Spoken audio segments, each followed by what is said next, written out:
Welcome back. You're watching Signature Television, and this is Signature Morning. So we're kicking off our discussion this week with the topic among peers. I'm sure that everyone is very, very familiar with this topic. We'll expand on it because very recently we heard FGC students actually involved in bullying a student, and the state government apparently called for the arrest of those students. So we have a teens coach who will talk a little bit more about that topic. She is Abola Bukola. Good to have you. Good morning. Good morning. Good morning, Noah. Good morning. Thank you very much. Good morning, everyone. What do you say is the causes of bullying, or should I say, let me rephrase the question. I want to start from the beginning. Do you think bullying is as a result of bad parenting or peer pressure? Both are involved. Bad parenting and peer pressure at the same time. Yeah. So, okay, so when we say bad parenting, we see parents that are involved in fighting, where either the father or the mother is superior, showing this how do I put it, trying to make the other party or the other partner less weaker. And when children grow up in this environment, it's going to affect their psychology, and they feel life is like that. When out there, they want to also exhibit the same thing they've learned from home. We also see, apart from the physical part of it, we see the verbal part of it, where the both parents exchange words, trying to belittle themselves in front of children, and it's a norm. So when they go to school, they want to explore the same. Then when I pressure too, we find ourselves in environments, let's say like the video online, when you're exposed to that social gathering where a particular group of persons, in secondary school we have cliques, we have this group where they want to show that we are the happening girls or we are the happening guys in the school and no one can intimidate us. So they want to also show their power, especially when they are richer. I went to federal government school, and we see situation whereby those who their parents in government offices want to belittle those of us who are not in government offices. They came into scholarship. They will say that it's not your right. So they want to look for all to bring down your social standing with them. So with that, when people sit, and maybe you that have grown up in a low self-esteem environment, you want to find yourself trying to fall into that category, and for you to be able to do that, do what they do. So does poverty expose us to bullying? It now depends on how the person sees it. Poverty shouldn't expose one into bullying. At the time too, we have the wealthy ones who are also being exposed to bullying. So I won't say poverty exposed. It is now the background, the environment you find yourself, the object. So I don't see that as a clause to trigger one to be a bully. You mentioned something about us. Okay. Amongst the peers, because your status is not my parents is in this office and those just have to be there, so you respect me. So in that, what exactly are you referring to in terms of the status as it relates to everyone in the school? Okay, so in terms of status as it relates to everyone in school, like we earlier said, upbringing matters.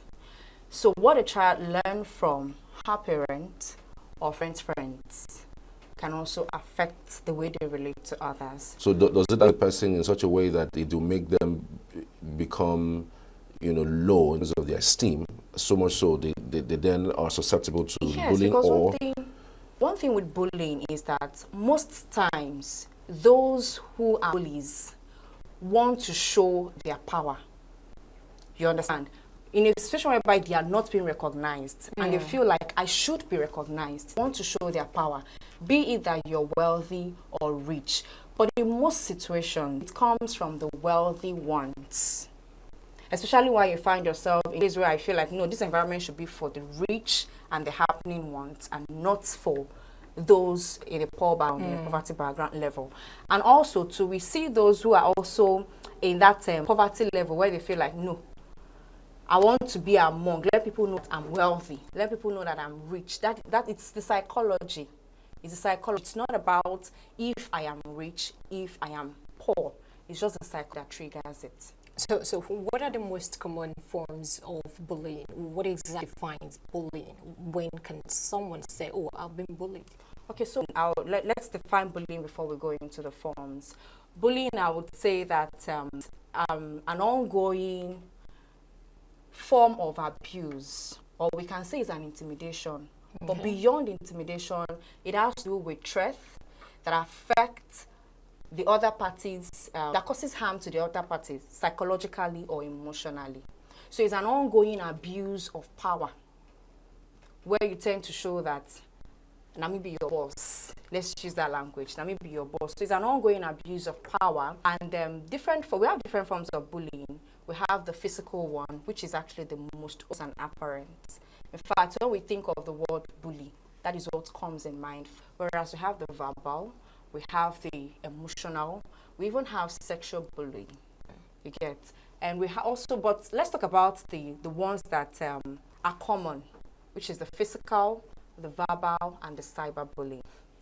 Now, the physical bullying, it's why I said it's the obvious and so on. It's because it manifests itself with wounds and abrasions. You can easily see it, you can easily discern it. You get, so, but now these days, realize that even people now try to strategically inflict wounds where it can be covered up. Let's say on faces. If I wear makeup now, you might not even know if I have any abrasion or wound there. So don't strategically inflict the wounds or abrasions on places that can be covered up either by makeup or clothing, so that you wouldn't know that they are being bullied. And when we have such situations, it now calls for immediate attention of sensitivity. Imagine if the person is an extrovert or the person is a social human being, and all of a sudden the person is now being calm and quiet without no just reasons to be. You know that something is wrong. Now, verbal bullying has to do with name calling, where you try to use words to intimidate the person, and those words could be hurtful. The language could be hurtful, the statements could be hurtful. But the main one right now is cyberbullying. It's everywhere. It's everywhere. And we know that we are now raising generations that are now tech savvy, and they are mostly connected. So even if they cannot do it in front of you, they come to the internet, they've given you what they want. And this particular one leave a long-lasting scar. Because even when I come to my page, I see something like that. It's everywhere. Anyone comes online and see the slanders, the threats, the harassment that has been placed on the individual. So how do students or young people respond typically to being bullied? Okay, one, we have to brace up. We have to learn confidence. We have to learn both. We need to accept that people cannot accept us the way we are, and so I need to develop myself to be able to fight for myself when necessary. There are some cases of bullies that we don't take for granted. Some persons just keep quiet. I feel like I can enjoy it, but consciously it affects the emotion. I am a party, you know. Growing up, I was the only child for a long period of time, and I wasn't allowed to associate with others, except in school. Even in school, when my teachers would suggest to my parents for me to go for a social function to represent the school, they don't. So on few occasions where I find myself associating with other children, they feel like, you get. So to use their power, because this is not me in their gathering. I dare not come back home to report, because waiting I go do there, when you find there, you get. So when I fight back, they come back to my parents and report that Buki did this, Buki did that, Buki this, Buki, and my parents will not even listen to my own part of the explanation. And right in front of them, I'm being beaten. So that gives them more morale to keep, even when I don't look for their trouble, they come to look for their trouble. And it now made me so calm to a fault that I disassociate myself. It affected my social life, even to secondary school, even to the university. In the university, I might just see someone, I could even be older than the person, but just me looking at you, like I beg, I don't want wahala. Let me just stay. I think it was close to my final year that I started like, no, I can't continue to be like this. You get, so you start the journey of self-discovery, self-development, and it helps you know who you are, where you should be, and when you should fight, what you should respond to, and what you should not respond to. I mean, I'm particularly concerned about the cyberbullying that you mentioned. How do one overcome it? Because, like you said, it's one that is here with us. I mean, it's not going to go away anytime soon. It's a very difficult one. It's a very difficult one, and it's going to take a place of love. It's going to take a place of peace. It's going to take a place of for us to be able to overcome it. We need to still continue. We need to keep growing. Yes, because people now see it as the shortest course. As the shortest form of bullying, because most times you don't even know people. The bully appear anonymous, so you can't even trace where it's coming from, and so I think that's the only way. The form of peace, the place of harmony, the place of love. Right. How do you identify? Sorry about that. How do you identify bullying online? What causes bullying online? Online, well, there must have been a form of there must have been a form of hatred. One, there must have been a form of discrimination. Two, say for instance, I've been friends with someone, and because of how close we are, we share a whole lot of things. I tell you my secret, you tell me your secret, and all. Then let's say all of a sudden something happened, and we feel like, no, we can't go. Or maybe I now press in life, and you feel like, no, we can't do this together. And the journey of progress, you say, okay, I cannot progress, and like me, I can't be progressing, and you on the other part, you're still there. You want to look for things to bring it down. Take for instance now the situation of the lady that took the first runner up for, yes. We saw the things that happened that even made her, she had to step down from contesting for the Miss South Africa, right? But Nigeria had to step up for her and got her where she is. So imagine that such thing did not happen. What's the reason for that? So sometimes it's just of hatred, sometimes just a place of, let me intimidate this person. I have everything, he or she. I know everything about she that can bring her down. Wow. So it's situation.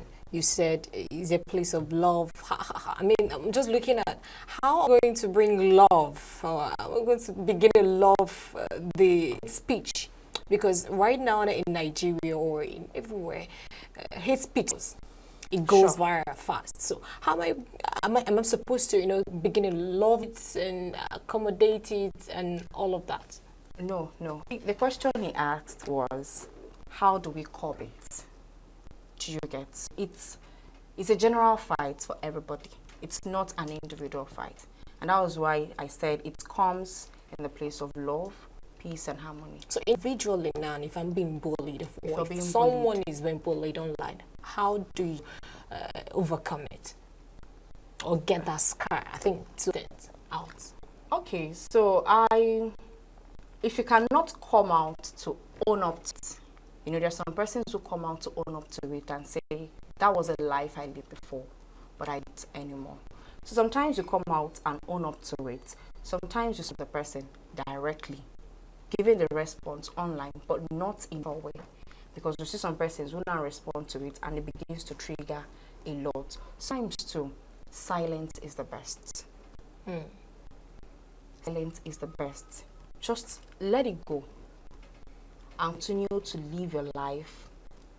Live your life in a happy and much. Act like nothing happened.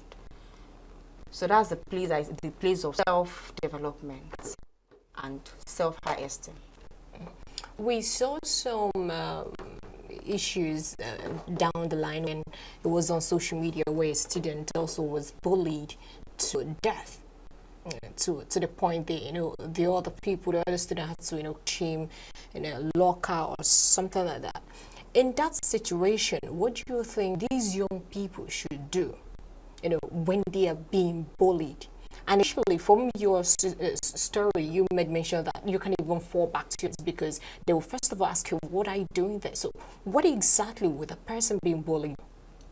First of all, you need to report to the authority. It's because you keep quiet over a long period of time and the police now sees you as an object to meddle with anyhow.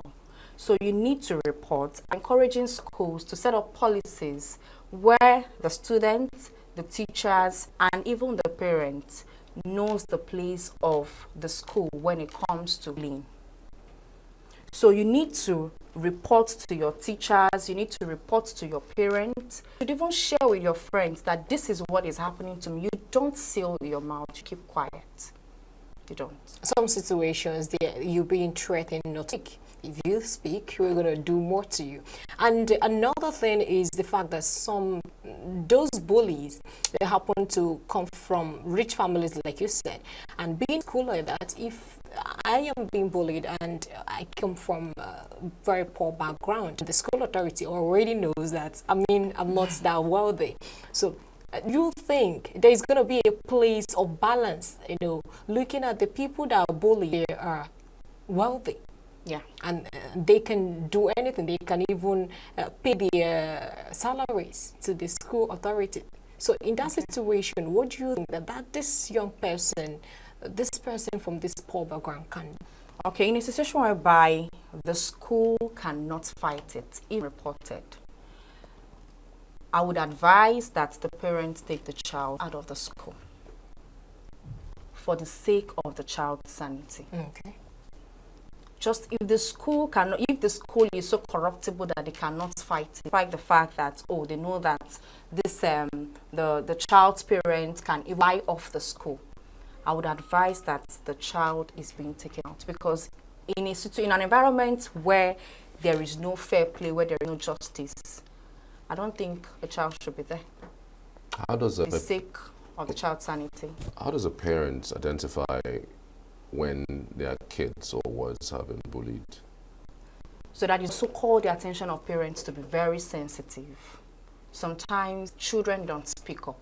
Like I said, even when I tried speaking up, they were not paying attention. So I endured everything. That is actually what had grown, it groomed me. But some persons, it might not. They might even go and commit suicide because they're tired about life. But some people see the beautiful side of it, that I have to accept this, embrace it myself. You get?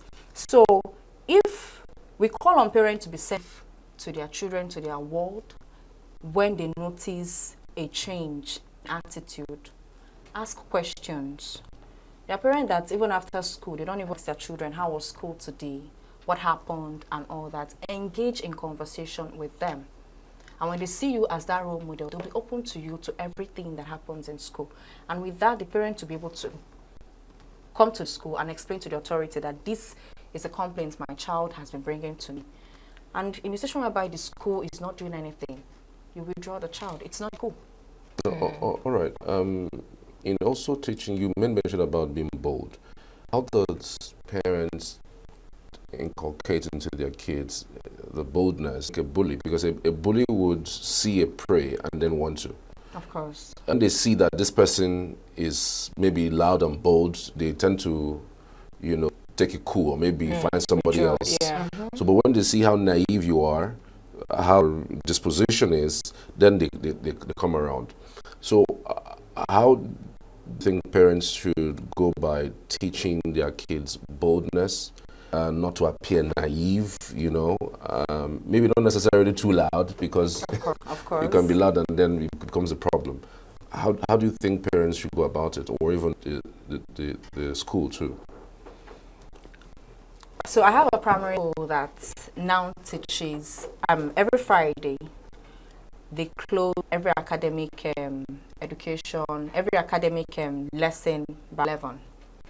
So from 11 to 1, they teach pupils some ethics. 1, discipline. 2, confidence. 3, boldness. They teach them self-esteem. And not just teaching them, they also practicalize it. So those are the things parents should also do. Like we said, the relationship of a mother and a father matters in a home, because this is what they see. The relationship in their environment matters because this is what they see.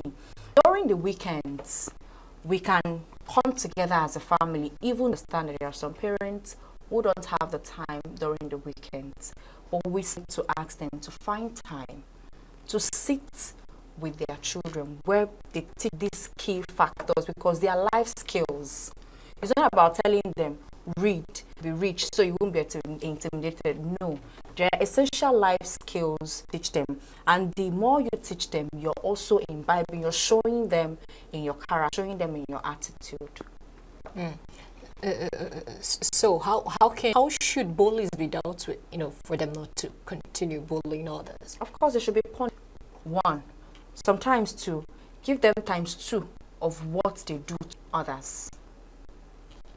Punishment, penalties should be set. Take, for instance, suspension, expulsion, punishment like I've mentioned. Yeah, that's it. And in a situation whereby it's we've noticed that, okay, this thing is now I'm looking for a word. It's now something that is beyond control. You put them where they should belong. They go for a therapy. Because sometimes it's something that really affects the psychology. I'm just thinking through this now. Is there a relationship between bullying and cultism?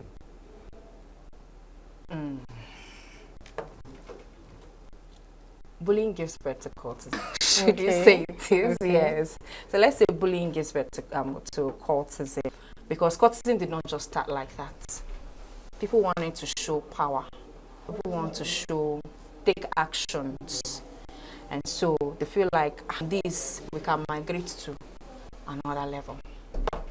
So what important step do you think the society, should take to reduce bullying among peers?